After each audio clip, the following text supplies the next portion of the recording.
Welcome back to the Upload VR Showcase Summer Edition, coming to you with Moss.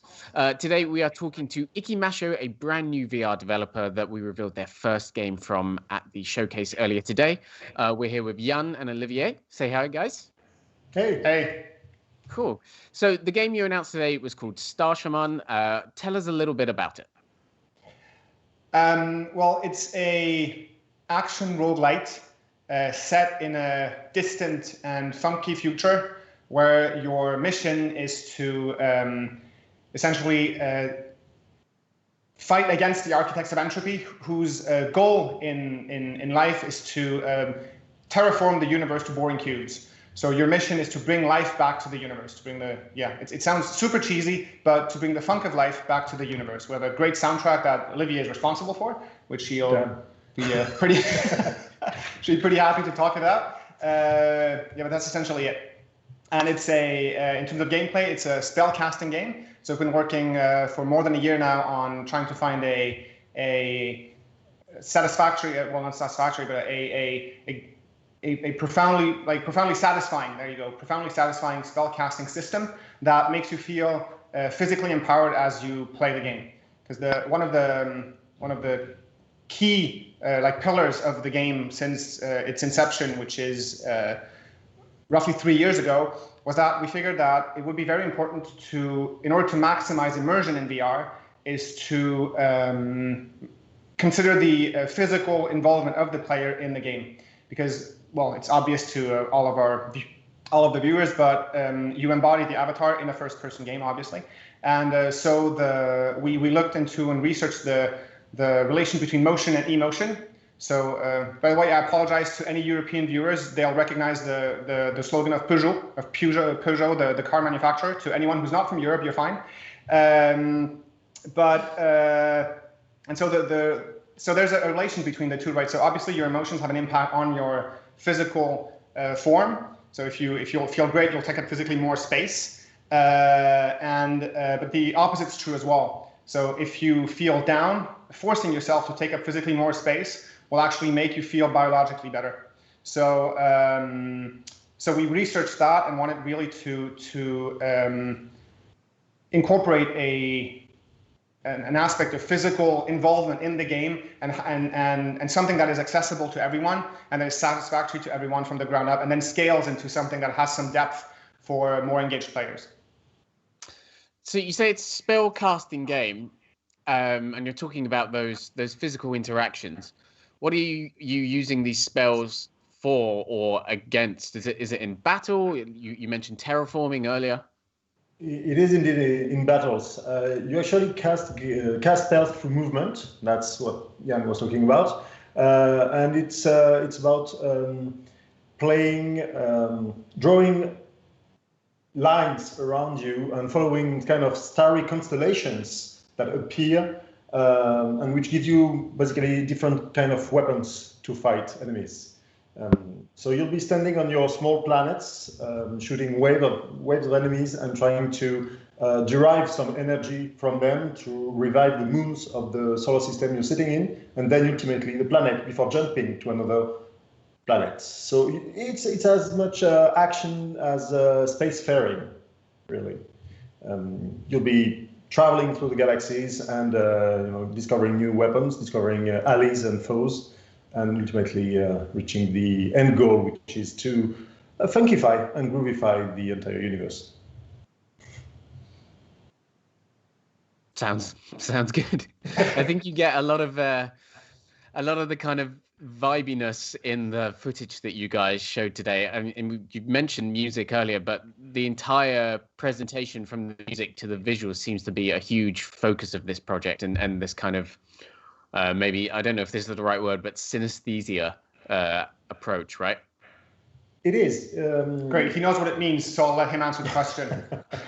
It is. We went with a really French touch feel from the very beginning. We wanted to have this soundtrack and the colors that would match the aesthetics that we knew from the early 2000s. Really, the early 90s were the goal that we started looking upon And our skyboxes, our experience, even the way the characters are drawn, all relate to that specific time, which we try to encapsulate.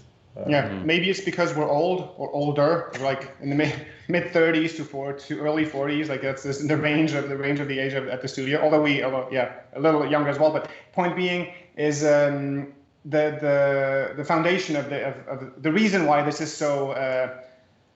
Well, for lack of a better word, sorry, we're not native speakers, but funky and a happy game is because we want the games that we make, and Star Shaman is the first one, to be happy games, to be games that you go into and you're actually happy to be in them. And this goes through a whole lot of different ways. This can be done through a whole lot of different ways. So you've got the music, obviously, which helps tremendously. Got art so our art style is tailored to. Interestingly, it was constrained by the Quest. Like it's a constraint that was imposed to us by the Quest, because initially we thought you're going to revive entire plains with trees and forests and endless to the horizon, and then we ported this to Quest at the end of the summer last year and realized it was never ever going to work. And so we scaled the level of the environments down quite significantly to small planets, roughly the size of the Little Prince. So yeah, there's really a wish to make players feel good in this game, both immersed, like when they're in it, and in what they do. It's what we think is one of the great things about VR, is that since you embody the character or the avatar, again in first person, there's tremendous impact that the game can have on you. And we wanted to avoid the jump scares and stuff. Not that there's any judgment there. But I'm tremendously sensitive to this, and I get scared by anything really. So Control freaked me out. Remedy's Control kind of freaked me out. So just finished that last week. I can agree. And so we wanted to really make games that are happy games that, again, when you pick up the headset, you're like, oh, there's this world that I like being in that I can go back into. So that's the goal. You were talking about some of the constraints of the Quest there. I guess at the end of the day, the trade-off is what you were talking about back at the start of the interview, which is the movement, right? And what Quest affords you in that case.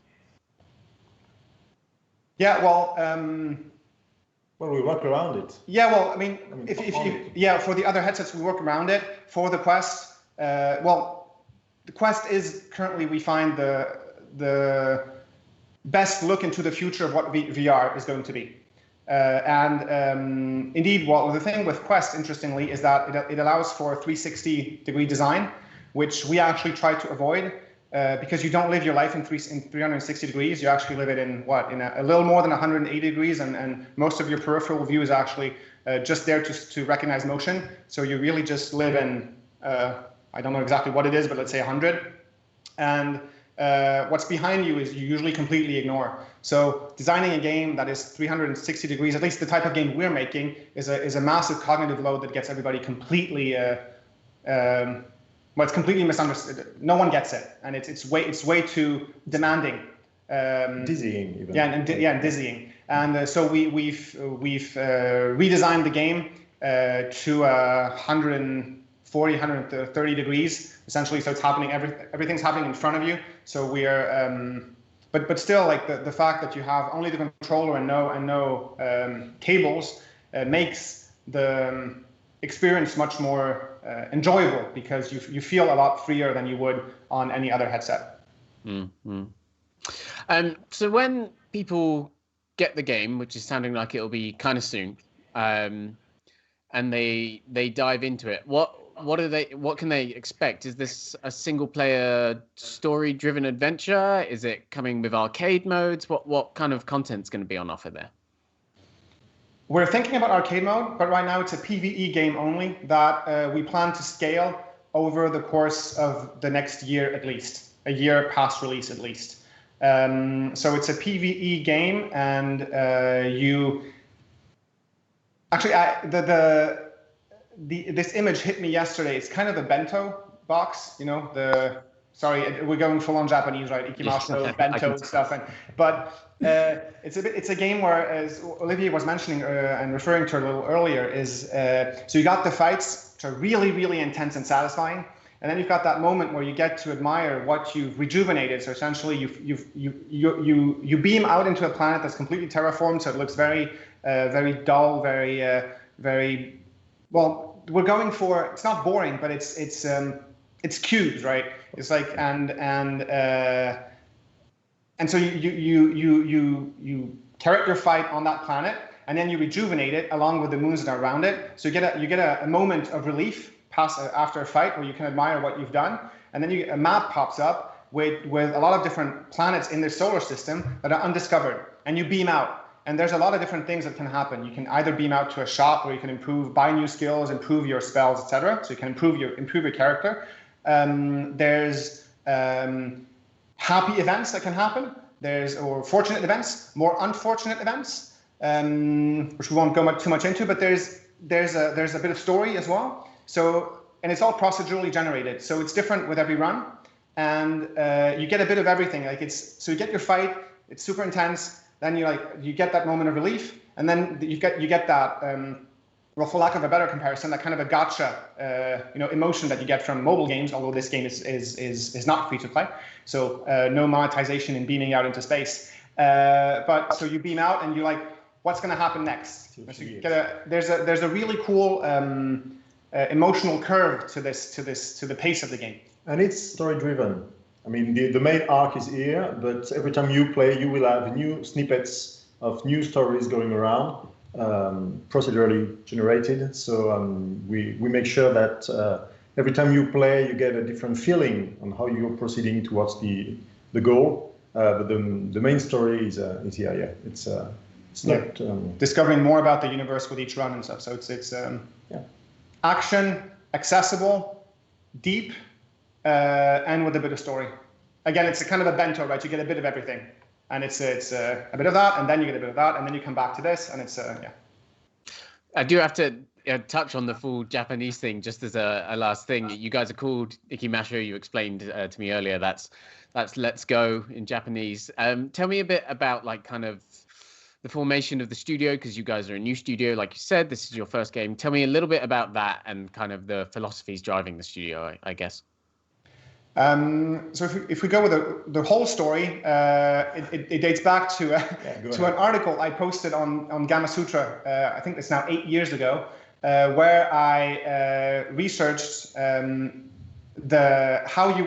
film financing structures would apply to video games, which was my job actually at the time.